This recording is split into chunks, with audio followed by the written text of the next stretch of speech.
ఎప్పుడు పూజా మందిరం కళకళలాడుతూ ఉండాలి, ఎప్పుడు నిత్యమల్లి పూలతో ప్రకాశిస్తూ ఉండాలి, దేవతల విగ్రహాలు చిరునవ్వుతో ఉండాలి. అప్పుడు ఆ ఇంట్లో లక్ష్మీదేవి ఉంటుంది. ఖచ్చితంగా పూజా మందిరం కళకళలాడిపోవాలి. ఇది ప్రధానంగా నాకు మొహమాటం లేదు చెప్పడానికి. ఇల్లాలి బాధ్యత, తర్వాత ఇంటి ఆయన బాధ్యత. ఆడవాళ్లే ఈ బాధ్యత స్వీకరించాలి.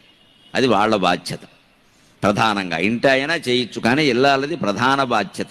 దేవుళ్ళు కూడా ఆడాళ్ళు కాస్త తొందరగా అక్కడ చేసి అన్నీ తీస్తే పలుకుతారమ్మా. వాళ్ళకు కూడా ఓ సరదా ఉంది, తల్లి భావన. మన సంప్రదాయంలో చెబుతారు, మొక్కలు తొందరగా ఎదగాలంటే మగాళ్ళు కాదు, ఆడాళ్ళు నీళ్లు పోయాలి. స్త్రీ స్పరిశలో అంత గొప్పతనం ఉంది. అందుకని పిల్లల్ని పెంచడం, పూజలు పురస్కారం, ఎప్పుడు పూజా మందిరం కళకళలాడుతూ ఉండాలి, ఎప్పుడు నిత్యమల్లి పూలతో ప్రకాశిస్తూ ఉండాలి, దేవతల విగ్రహాలు చిరునవ్వుతో ఉండాలి. అప్పుడు ఆ ఇంట్లో లక్ష్మీదేవి ఉంటుంది. ఖచ్చితంగా పూజా మందిరం కళకళలాడిపోవాలి. ఇది ప్రధానంగా నాకు మొహమాటం లేదు చెప్పడానికి. ఇల్లాలి బాధ్యత, తర్వాత ఇంటి ఆయన బాధ్యత. ఆడవాళ్లే ఈ బాధ్యత స్వీకరించాలి. అది వాళ్ళ బాధ్యత. ప్రధానంగా ఇంటి అయినా చేయొచ్చు, కానీ